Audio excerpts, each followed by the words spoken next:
Welcome to Democracy Does, the Civic Power Playbook, a podcast that cuts through the noise to explain what's really happening in our democracy. Each episode breaks down key issues with insight from policy experts and change makers, giving you clear tips to take action. Whether you're fired up or feeling stuck, you're in the right place to get informed and get inspired, because democracy works best when we all participate. Hi, everybody, and welcome back to another edition of Democracy Does, the Civic Power Playbook. Today, I am joined by a guest who made a major switch in his life from a symphony musician to becoming a big advocate, fighting to eradicate poverty, fight for global justice, and to really allow everybody to know that their voice matters.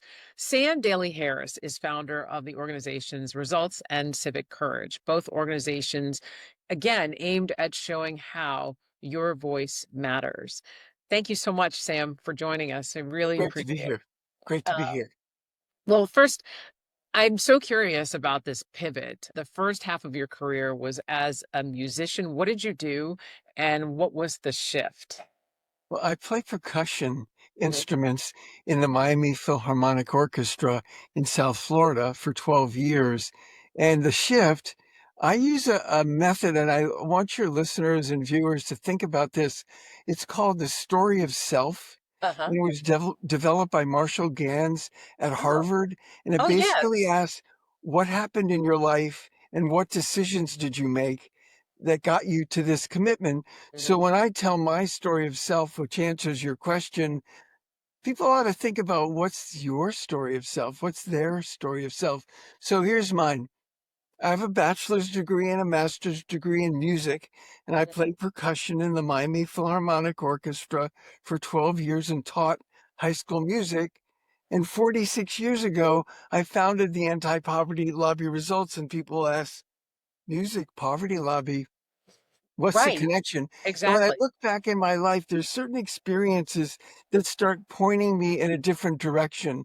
The death of a friend around high school graduation in 1964, and the assassination of U.S. Senator Robert Kennedy around college graduation in 1968 got me to asking the questions of purpose.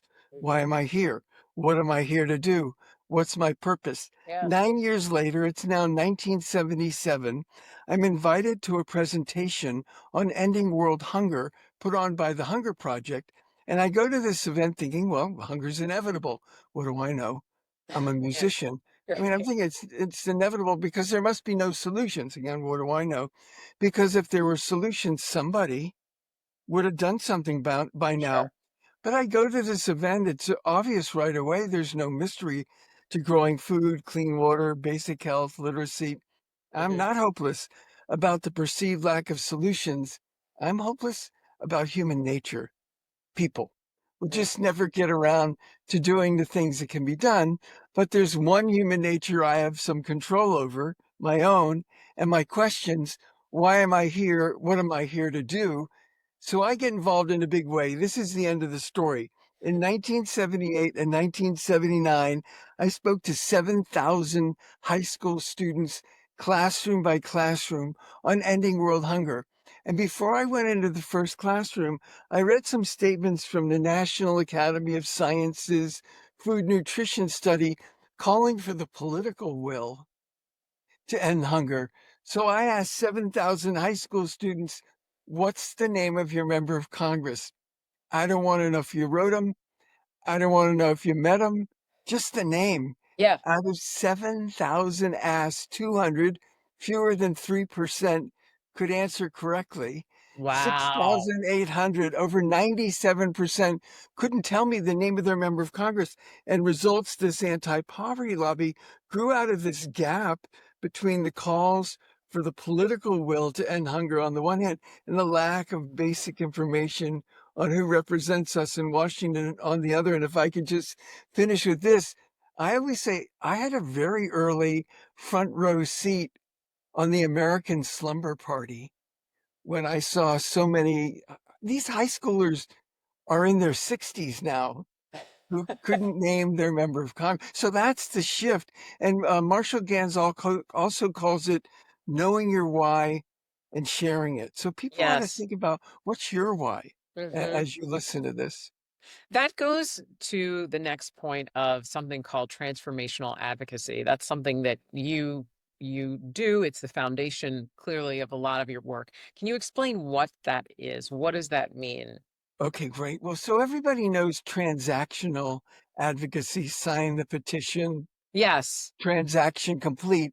But Yeah. with transformational advocacy, you're trained, and now that's important, trained, encouraged, and succeed at doing things as an advocate you never thought you could do, like meet with a member of Congress and Hmm. bring them on board to your issue.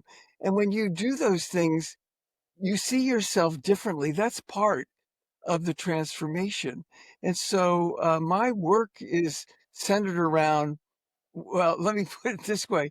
Everybody knows protests. Yes. Everybody knows lawsuits. Yes. Everybody knows motivating voter turnout, all important things. But few know about transformational advocacy, where you go inside Hmm. and build a relationship Yes. You take it a with a step member of further. Congress. So that's the gist of it. Yeah, you do. Yeah, and I understand that. You take it one step further because I think there are, I've heard people say, "Well, I protest and then what happens? What happens next?" Can you give me an example of what transformational advocacy looks like? I mean, you mentioned okay, reaching out to your member of Yeah. Congress, but Yeah. for a listener who says, I don't even know where to begin, what does Yeah. that look like? Well, let me just give you a story of a volunteer. You Okay. could say how it affected her, but Okay. then I could give a story of an issue, how it impacted on an issue. Here's a volunteer. This woman her name is Ellie Sparks. She Mhm. was a volunteer with Citizens Climate Lobby, Okay. a group that I coached its first 7 years. She's Mhm. now on staff of Citizens Climate Lobby. And she said to me, when I joined Citizens Climate Lobby, I was suffering from climate trauma. I would read Bill McKibben's book, Earth, and I would weep at home and I would weep at work. And then I joined Citizens Climate Lobby and I got training. And at one point, I had 20 congressional meetings over 4 days. And I kind of have this memorized. She said to me, going into the offices was hard. I had to let go of a lot of emotional baggage. I could no longer judge them or hold hostility in my heart toward them. I had to let go of my fear of climate change and my fear that they wouldn't listen to me. I had to center myself in love, releasing fear and centering in love. This is sacred and profound work. End of quote. Well, she started at climate trauma. And Wow. she ended up at this is sacred and profound work. So that's an example of how it's impacted a person. Maybe I could take a moment and describe how it's impacted an issue. Yeah, I do want to know how it's an impact. Okay, so Results, the anti-poverty lobby that I founded in 1980, Mhm. started lobbying on child survival globally Mhm. in 1984, and every year since then, for 42 years. And UNICEF, the UN Children's Fund, was reporting in the early 80s that 40,000 children were dying around the world every day Mhm. from largely preventable things like How many? measles, How many coupled did with you say a day? How many? yes, yes, yes, yes, and that's well, see, that's what we don't know, you know? Let me give you a little more of it, but over the last 2 years, it's fallen by 66% from 40,000 a day to 13,100 a day, Wow. and so it's because of, the lobbying of citizens. I'm gonna just finish it this way. Last year, maternal and child health, which is a driver of this reduction in global child deaths, was funded at $915 million. Mhm. President Trump for this year proposed a 91% cut to Yeah. $85 million. Well, two House Republicans and two House Democrats got a grand total of 128 of their colleagues to sign one letter to the top appropriators of a key subcommittee of the Appropriations subcommittee calling for a robust funding. And Mm-hmm. so on February 3rd this year, 2026, President Trump signed into law not his 91% cut, but a 0% cut, the full $915 million. Wow. Well, where do you get two House Republicans and two House Democrats who got 124 of their colleagues to sign one letter to Yeah. top appropriators? This subcommittee has 11 members. Well, Wow. then when the chair and ranking member get a letter from 128 of their colleagues, they're likely to pay attention. Wow. And so Wow. that's an issue That's an where issue. Okay. But let me and where say this. transformational advocacy has played a role.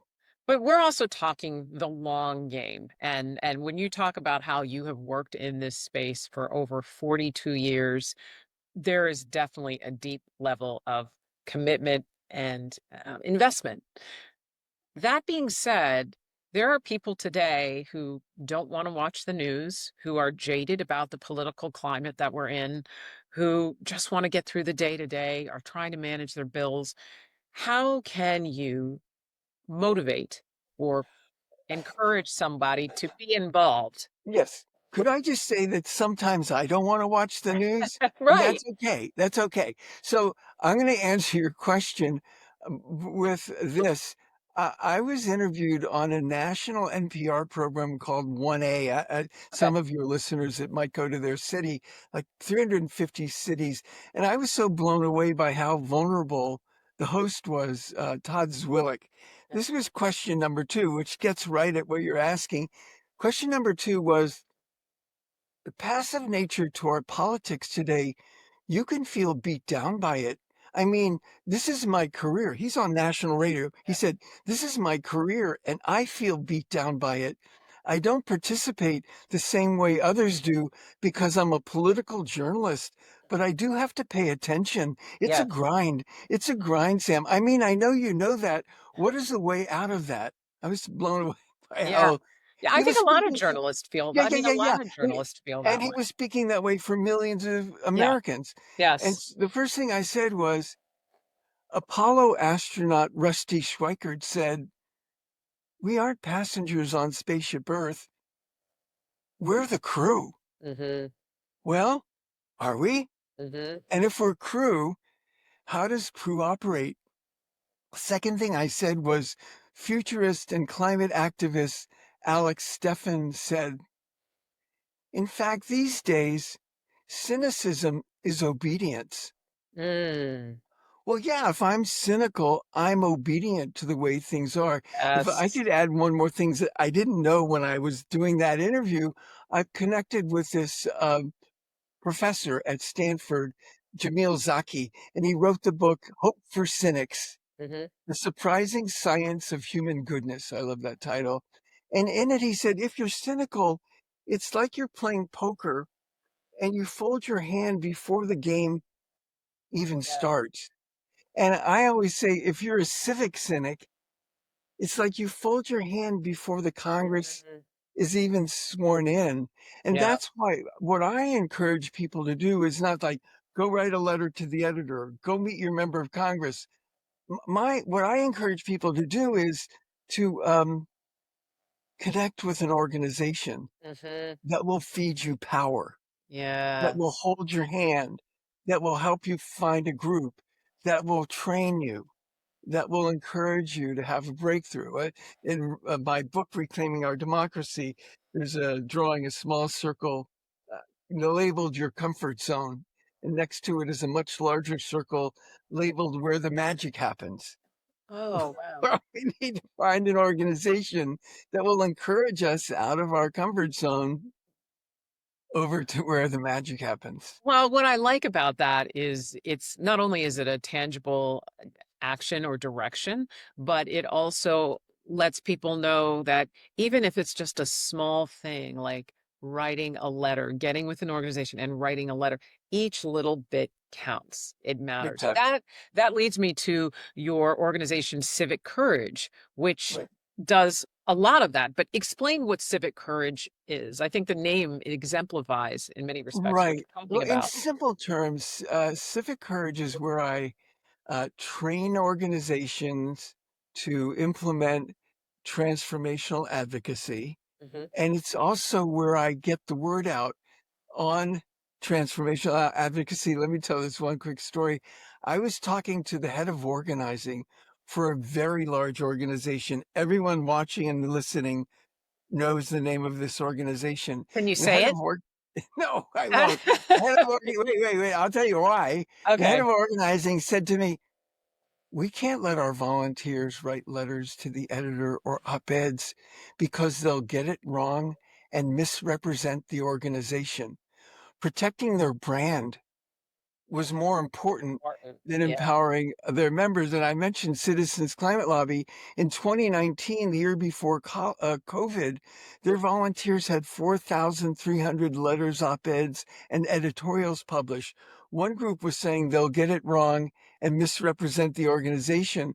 Citizens Climate Lobby was saying, well, what do we have to do to help them get it right? That's right. And give that to them. And Yeah. as a result, 4,300 published pieces in That's terrific. 1 year. That is terrific. You are very optimistic and hopeful about about what is happening and what's going on, which is what we need because Yeah, I think I'm part not of it is exactly optimistic. I'm hopeful about what's going on, about what we can do about it. That's what I'm. that's yes, that's right. And I think because a lot of people feel overwhelmed and Yeah. they feel exhausted. So you wrote a book, Reclaiming Our Democracy: Every Citizen's Guide to Transformational Advocacy. You first wrote it for 30 years ago, but you have updated it and re-released it. Mhm. Why did Yeah, you feel the need to do that I now? want to do this with you and those who are on video. This is me in the Oval Office with Bill Clinton in the Oh, middle, looking at, and on the other end is wow. Muhammad Yunus, who founded the Grameen Bank. He got me in the meeting. I didn't get him in the meeting. Uh, he founded the Grameen Bank microloans in Bangladesh and got the Nobel Peace Prize. Oh, He wow. actually got it. He didn't get it lent to him in Right. 2006. But that was the first edition in about 1993. And so, yeah, and the newest edition of Reclaiming Our Democracy, 12 chapters have been removed and 7 new chapters or sections have been added, including a 4-chapter activist handbook. How do you Nice. do this? How do you do that? So I think it's something that people find value in. So I've been talking to groups and to interviews and things like that to help more people even know Yeah. that transformational advocacy exists. Do you think that it feels a little bit different now, though? I've talked to a number of people on my show and other different activists and even other journalists who are no longer in the field, and they have most of them have said this something feels different now. Norms Yeah, have fallen away, parameters have fallen away, decorum has fallen away. yeah. And then there's the influence of social media. So between the overwhelm, the division, it feels different now. It Can you is just speak to different that? now, but what isn't different is relationship. Mhm. Relationship still matters. And so, I told you about that one issue and a sign-on letter. There's a sign-on letter on the Global Fund to Fight AIDS, Tuberculosis, and Malaria, led by 2 House Republicans and 3 House Democrats. And last year, 160 members of the House signed this one letter to the top appropriators. And the Global Fund to Fight AIDS, TB, and Malaria, since 2002, uh, it and its partners have saved 70 million lives. Wow. Where do you read in the paper about 70 million lives saved in that case over a 24-year period? Um, and so things have changed, but in the same breath, here we are in 2026 talking about 2 House Republicans and 3 House Democrats leading a letter signed by 160. Mhm. Yeah, things have changed. And when you have a relationship, you have a shot at really making a difference. That is true. Let me ask you just a side question. What do you think you have these, for example, two Republicans and three Democrats who are working together, but I have heard just murmurings inside the Beltway, as they say in DC, that some parties, well, some Republicans will say, I agree with you, but out front, I have to do X, Y, and Z. Yeah. Isn't that a little problematic? Oh, yeah, sure. It absolutely is. And so we just need to do all that we can to bring a shift. If I could share this, Yeah. when I'm meeting with a group, coaching a group who's meeting with a member of Congress who opposes their bill, I Yes. have them ask 3 questions.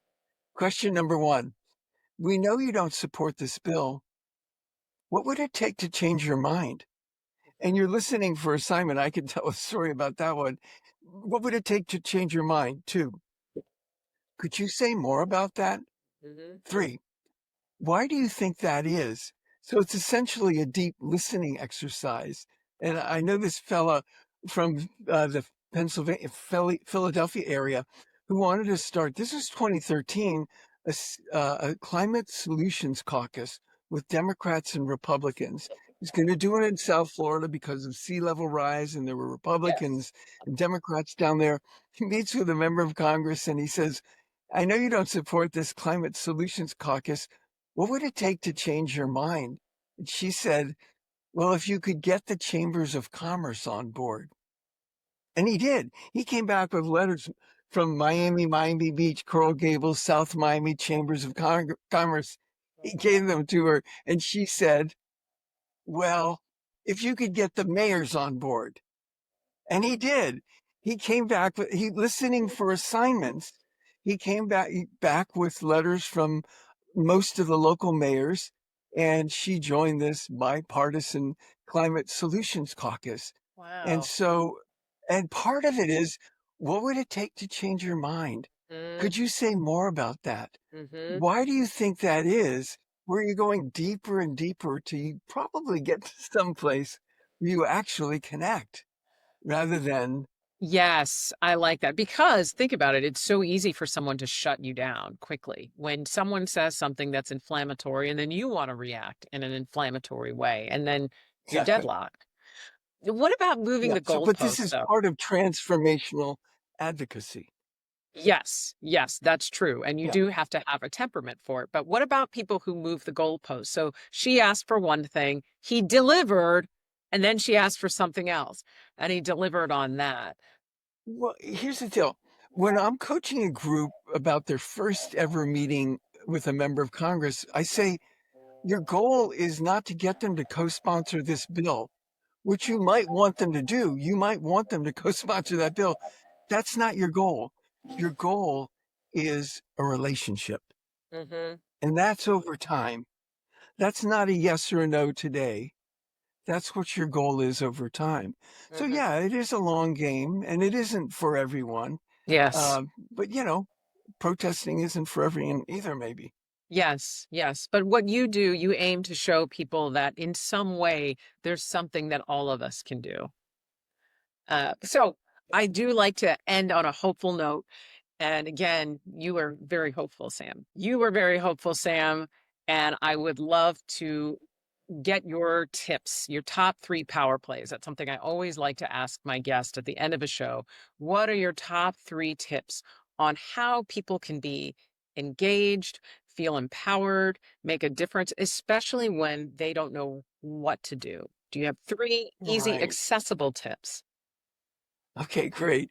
Well, our conversation, I think, has been loaded with some glimmers of hope Yes. and how people have made a difference. You don't get 160 House Democrats and Republicans to sign one letter on an issue without some relationship Yes. and some community building. And that's really happened through the organizations that are working to deliver transformational advocacy, the organizations that I coached, Yes. in some cases founded. So those stories are in my book, Reclaiming Our Okay. Democracy. And so that's one place. Find other books that can like feed you hope and in my world, feed you power. Yes. And then the other thing is to really connect with an organization that does that. Yes. And for me, it's a group that is committed to enrollment and community building, bringing new people in, not to build an e-blast list, but to form them into local chapters so you're not working alone. Yes. The community building is like a monthly webinar for whole of organization, guest speaker, Q&A, inspiration, mini training. Second is training. And the third is encouraging breakthroughs, recruitment and community building, training and encouraging breakthroughs. And I can help point people to those kinds of organizations that on my website, reclaimingourdemocracy.com, there's a learn more, sign up, and people can get my help Okay. pointing them to one of those organizations. That's They're great. mostly on hunger and poverty, climate, and peace issues. Excellent. And is it free? Is there a fee? Yeah, it's free. Yeah, they would join as a volunteer, Wow. and getting my help is free. That's Yeah. great. Wow, that's terrific. All right, so find resources, find a community, and get the information to get trained. Is that right? Okay, Yeah. perfect. And where can we find you? And I can help people do that. Okay, terrific. So reach out to you. Well, where can people find you? Where can they do that?